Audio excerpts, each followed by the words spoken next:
আপনারা জানেন এসআইআর এর আবহাওয়ায় রাজ্যের পরিস্থিতি উত্তপ্ত হচ্ছে। আসলে মানুষের যে অধিকার ন্যূনতম স্বাধীনতার পরে সার্বজনীন ভোটাধিকারের মধ্য থেকে এবং বামফ্রন্টের প্রচেষ্টায় প্রথম 18 বছরের মধ্যে ভোটাধিকার, তার আগে 21 বছর ছিল, অর্থাৎ গণতন্ত্রের সম্প্রসারণ। স্বাধীনতার পরে এটা একটা বড় লড়াই, যে স্বাধীনতা যে গণতন্ত্র আমরা পেয়েছি সেটাকে আরও সম্প্রসারিত করব না সংকুচিত করব। এই সম্প্রসারণের জন্য বামপন্থীরা বরাবর লড়াই করেছে অধিকার অর্জনের।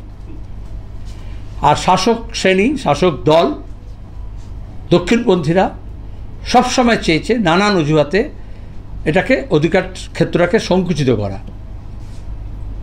তাহলে আজকে আমাদের যে সাংবিধানিক অধিকার, আমাদের যে গণতান্ত্রিক অধিকার, আমাদের যে মানবাধিকার, আমাদের যে সাম্যের অধিকার, সমতা অধিকার, যে ন্যূনতম যা পেয়েছি সেটাকে ক্রমাগত এই দক্ষিণপন্থীদের শাসনে আমাদের দেশ জুড়ে এবং আমাদের রাজ্যে এটাকে ক্রমাগত সংকুচিত করা হচ্ছে। প্রথমে লোভ প্রলোভন দিয়ে, তারপরে ভয় দেখিয়ে, গুন্ডা বদমাইশ দেখিয়ে, তারপরে হচ্ছে প্রশাসনের একটা অংশকে ব্যবহার করে, আর এখন তো একেবারে মুড়িমুড়কির মতো যাচ্ছে তাই। পুলিশ, সাধারণ প্রশাসন, এমনকি নির্বাচনের সঙ্গে যুক্ত যারা আসে, রাজ্য নির্বাচন কমিশন হোক আর কেন্দ্রীয় নির্বাচন কমিশন হোক, তাকে ব্যবহার করে এই ভোট লুট, সেই লুটের পঞ্চায়েত থেকে গোটা দেশ লুটের ব্যবস্থা করা। আর এটা শুরু হয় ভোটার লিস্ট থেকে। এই জন্য এটা গুরুত্বপূর্ণ। এটাকে ছলে বলে কৌশলে কিছুটা মিডিয়া প্রচারের মধ্য দিয়ে, কখনো এটাকে ভিনদেশি, কখনো হচ্ছে রোহিঙ্গা, কখনো জেহাদি, কখনো বাঙালি, কখনো মতুয়া, এরকম নানান রকমের নাম দেওয়া হয়। কিন্তু গোটা বিশ্বে এটা হচ্ছে এই ধরনের ফোবিয়া তৈরি করা হয়, ভয় তৈরি করা হয়, আতঙ্ক তৈরি করা হয়, যাতে মানুষের অধিকার কেড়ে নেওয়া হয়। সেই সুযোগে আমরা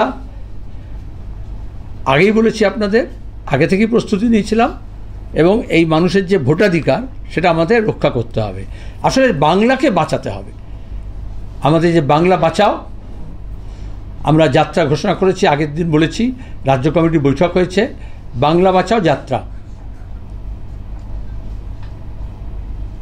কোচবিহারের তুফানগঞ্জ থেকে শুরু হবে 29শে নভেম্বর। বাংলা বাঁচাও যাত্রা তুফানগঞ্জ থেকে বেরিয়ে আলিপুরদুয়ার জেলা, জলপাইগুড়ি জেলা, দার্জিলিং জেলা, তার থেকে উত্তর দিনাজপুর, মালদা, দক্ষিণ দিনাজপুর, মালদা, মুর্শিদাবাদ, নদিয়া, পূর্ব বর্ধমান, হুগলি, উত্তর চব্বিশ পরগনা, হাওড়া, উত্তর চব্বিশ পরগনা, কামারহাটিতে এসে শেষ হবে 17 ডিসেম্বর। সমাবেশ হবে প্রথমে তুফানগঞ্জে 29 তারিখে, সেখান থেকে শুরু হবে, শেষ হবে যেদিন কামারহাটিতে উত্তর চব্বিশ পরগনায়, সেদিনও সমাবেশ হবে। মাঝে বিভিন্ন জেলায় বিভিন্ন সমাবেশ হবে। এটা মাল্টি মোডাল বাংলা বাঁচাও যাত্রা হবে, নানার মাধ্যমে, গাড়ি করে, বাসে, কোথাও মোটরসাইকেল র্যালি, কোথাও সাইকেল, কোথাও পদব্রজে, নানান অনুষ্ঠানের মধ্যে চলবে।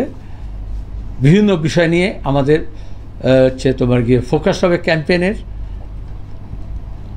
দেশটাকে বাঁচাতে হবে, আর দেশটা বাঁচাতে হলে আসলে বাংলাকে বাঁচাতে হবে। নানান দিক থেকে আজকে বাংলা আক্রান্ত।